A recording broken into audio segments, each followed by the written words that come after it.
మహాగణాధిపతయే నమః. ఓం గురుభ్యో నమః. ఓం శ్రీమాత్రే నమః. పరమేశ్వర స్వరూపమైనటువంటి జ్యోతిష మరియు ఇతర అనేకమైనటువంటి శాస్త్రములను మనకు అందించినటువంటి మహర్షులకి నమస్కారం. హయగ్రీవ హయగ్రీవ హయగ్రీవేతి యో వదేత్తస్య నిస్సరతే వాణి జన్హుకన్యా ప్రవాహవత్. అరుణాం కరుణాతరంగితాక్షీం ధృతపాశాంకుశపుష్పబాణచాపాం అనిమాదిభిరావృతాం మయూకైః అహమిత్యేవ విభావయే భవానీం. శ్రీమాత్రే నమః.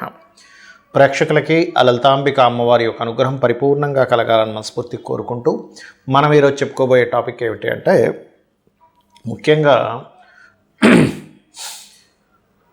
రాహుగ్రహం.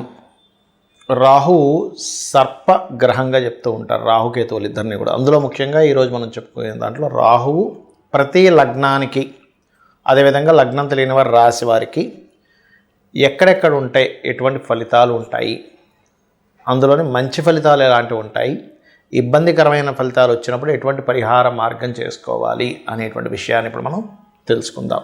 అయితే ఈ విషయాలు చెప్తుంది నేనైనప్పటికీ కూడా చెప్పేసిన సాక్షాత్ లలిత అమ్మవారిగా భావిస్తూ ఒక్కొక్క లగ్నం గురించి మనం తెలుసుకుందాం. మిథున లగ్నం ఆ మిథున రాశి. ముఖ్యంగా లగ్నం నుంచి చూసుకున్నట్లయితే, లగ్నంలో రాహువు మిథునానికి స్పెషాలిటీ ఏమిటంటే, అసలు ఎవరికీ సాధ్యం కానటువంటి అంశము, ఇది ఎవరూ చేయలేనటువంటి అంశము ఈ జాతకుడు, ఈ జీవుడు చేస్తాడనేటువంటి దాన్ని కోదండరామ్ యాక్సెస్ అంటారు. అదేవిధంగా ధనస్థానంలో కనుక మీకు రాహు ఉన్నాడు మిథున లగ్నానికి అంటే, ఖచ్చితంగా మీ లైఫ్లో 18వ ఏట కానీ 36వ ఏట కానీ ముఖ్యంగా మోసపోవడం జరుగుతుంది ఫైనాన్షియల్ విషయంలోని. కాబట్టి ఫైనాన్స్ మ్యాటర్స్ విషయంలో సోమవారం శనివారం అసలు చేయకండి. 3లో రాహు ఉన్నాడు మీకు, ఒకటే గుర్తుపెట్టుకోండి. ఇక్కడ ఏదైనా తండ్రి తరపు వారితో లేదా సిబ్లింగ్స్తోని ఏదైనా మాట్లాడుకునేటప్పుడు కొంచెం తెలియని ఈగో క్లాషెస్ వస్తూ ఉంటుంది. ఇక్కడ 4 రాహు భూముల ద్వారా బాగా కలిసి రావడం జరుగుతుంది. కాకపోతే ఇక్కడ కొంచెం బిజినెస్ ఎక్స్పాన్షన్స్ విషయంలో కొంచెం జాగ్రత్తగా ఎక్స్పాన్షన్స్ పెట్టుకుంటుండాలి. 5 రాహు ఇక్కడ పర్టికులర్గా ఏంటంటే, కొంచెం ఇష్టపడిన వారిని వివాహం చేసుకోవాలనే ప్రయత్నాలు మరియు క్రియేటివ్ ఫీల్డ్లో, ముఖ్యంగా సినిమా ఫీల్డ్లో బాగా రాణించడం జరుగుతుంది. 5వ స్థానంలో రాహు ఉన్నట్లయితే క్రియేటివ్ థాట్స్ కూడా చాలా బాగా ఉంటాయి వీరికి. అంటే చాలా సునాయాసంగా, అంటే ఒక క్రియేట్ చేయడం చాలా ఈజీగా క్రియేట్ చేయగలుగుతారు వీళ్ళు. 6వ స్థానం రాహు మాత్రం అనవసరమైనటువంటి శత్రుత్వాలని, శత్రువుపై జయాన్ని ఇస్తున్నప్పటికీ కూడా తెలియని కొంతమందికి చూడండి, ఇక్కడ కొంతమందికి పొత్తి కడుపులో హెల్త్ ఇష్యూస్ ఇట్లాంటివి ఇస్తూ ఉంటుంది. బట్ ఏంటంటే మొండితనాన్ని ఇస్తుంది. 7వ స్థానం రాహు మాత్రం పర్టికులర్గా ఇక్కడ ఏంటంటే,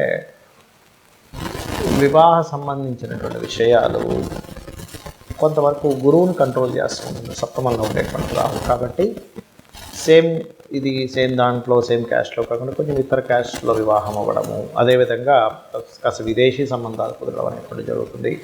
8వ రాహు మాత్రం మీకు ఇక్కడ చూసుకున్నట్లయితే కాస్త కెరియర్ రిలేటెడ్ సంబంధించినటువంటి విషయంలో కొంచెం అనుకున్నది ఒకటి ఇంకో దాంట్లో జాబ్ చేయడం ఇట్లాంటివి ఇస్తూ ఉంటుంది. కాకపోతే 8వ రాహు జరిగేటప్పుడు ముఖ్యంగా మీకు, అంటే మీ జన్మజాతకంలో 8మంలో రాహు ఉన్నాడు, శని మహర్దశల్లో కానీ శని అంతర్దశల్లో కానీ రాహు అంతర్దశల్లో కానీ కెరియర్ రిలేటెడ్ సంబంధించిన విషయంలో, జాబ్ సంబంధించిన విషయంలో తొందరపాటు నిర్ణయాలు మనకి రావు.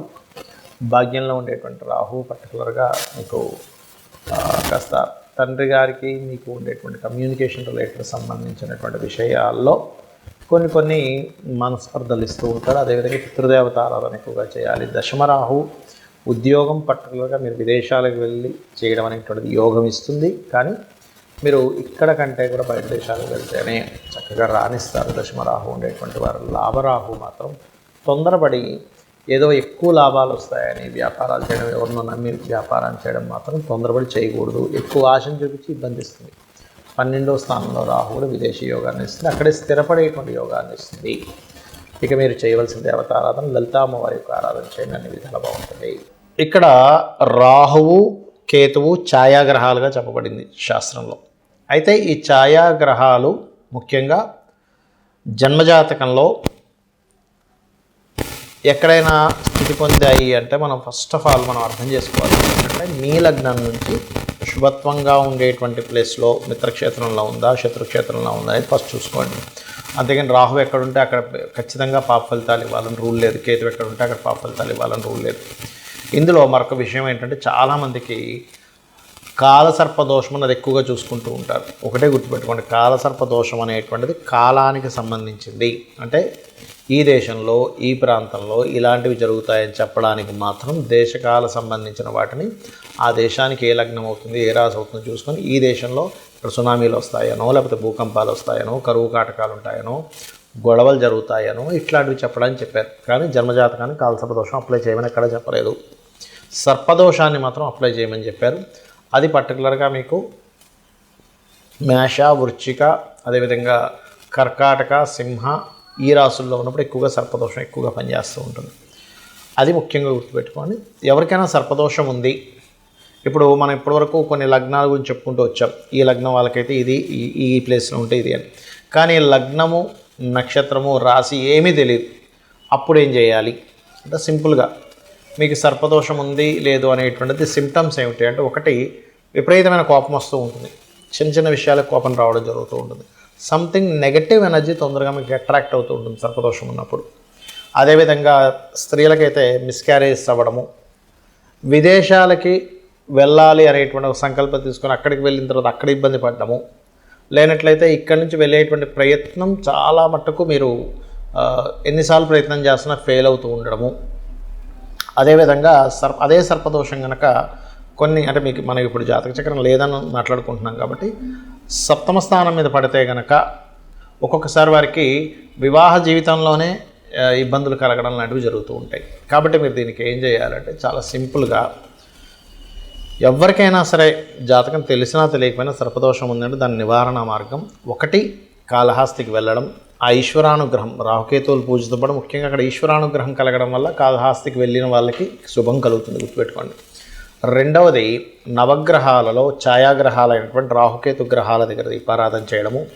మీకు దగ్గరలో రావి చెట్టు ఉన్నట్లయితే రావి చెట్టు కిందని మనకి సర్ప ప్రతిష్ఠ చేసి ఉంటాయి కొన్ని, అక్కడికి వెళ్ళి చక్కగా ఒక చెంబు నీళ్ళలో పసుపు, కుంకుమ, గంధం వేసి కలిపి వాటి చుట్టూ ప్రదక్షిణాలు 3 కావచ్చు, లేనట్లయితే 11 కావచ్చు, 21 కావచ్చు, 41 కావచ్చు ప్రదక్షిణాలు చేసి వాటి మీద ఆ సర్పముల మీద వేయడము. అదేవిధంగా సర్ప సూక్త పారాయణము వినడం కానీ చేయడం కానీ చేయాలి. మరియు దీంతోపాటు ముఖ్యంగా మీరు చేయవలసినటువంటిది రాహువుకి అధిష్టాన దేవత అయినటువంటి దుర్గాదేవి యొక్క ఆరాధన, కేతువుకి అధిష్టాన దేవత అయినటువంటి గణపతి యొక్క ఆరాధన చేయాలి. అయితే ఇక్కడ ఎవరికైనా పర్టికులర్గా ఈ రాహుకేతువుల యొక్క ప్రభావం మరింత ఎక్కువగా ఉందండి, ఏం చేయాలి అని అనుకుంటే కనుక సింపుల్గా ఏం లేదు, మీరు కనీసం 6 నెలలకు ఒక్కసారైనా సరే కాళహస్తికి వెళ్ళి వస్తూ ఉండండి. ఈశ్వరానుగ్రహం ద్వారా కూడా దాని ప్రభావం పూర్తిగా తగ్గుతుంది. మరొకటి ఏంటంటే ఈ రాహుకేతువులు గోచారంలో సంచరించేటప్పుడు కూడా మీ లగ్నం నుంచి ఎన్నో స్థానంలో సంచరిస్తున్నాడో చూసుకోవాలి. అందులో ప్రధానంగా ధనస్థానంలోకి వచ్చినప్పుడు కొంచెం ఫైనాన్స్ విషయంలో జాగ్రత్తగా ఉండడము, 3వ స్థానంలోకి వచ్చినప్పుడు అగ్రిమెంట్స్ విషయంలో జాగ్రత్తగా ఉండడము, 4వ స్థానంలోకి వచ్చినప్పుడు పర్టికులర్గా మీరు ఏదైతే ప్రాపర్టీస్ కొనుగోలు చేసేటువంటి విషయాల్లోని ఇట్లాగా ఒక్కొక్క స్థానాన్ని బట్టి ఆ పర్టికులర్ ఇయర్లో, ఎందుకంటే 1.5 ఇయర్ ఉంటాడు కాబట్టి ఆ పర్టికులర్ ఇయర్లో గోచారంలో వచ్చేటువంటి రాహుకేతువుల యొక్క ప్రభావాన్ని చూసుకోవాలి. అంటే కేతు కనుక అలా వచ్చినప్పుడు ఒకరికి రాహు కనుక వచ్చాడు 4th హౌస్లో, 2nd హౌస్లో, అలాంటప్పుడు అక్కడ అది కొంచెం ఆ యొక్క విషయాల్లో ఆశను పెంచడము ఇట్లాంటివి ఇస్తూ ఉంటుంది. బట్ ఏదేమైనప్పటికీ కూడా మీ పర్సనల్ చార్ట్లో ఉండేటువంటి కాంబినేషన్స్ని, గోచారంలో ఉండేటువంటి గ్రహాలని మిళితం చేసుకొని చూసుకోవాలి. ఇక ఈ యొక్క రెమెడీ చేసుకుంటూ గోశాలకు వెళ్ళి ఏదైనా చేయాలి అనుకుంటే గోవులకి బెల్లంతో కూడినటువంటి 4 ఉండల్లా తయారు చేసి గోవు తినిపించండి, మరియు గ్రాసము తినిపించండి. రాహుకేతువుల దోషం అనేటువంటి పూర్తిగా తగ్గుతుంది.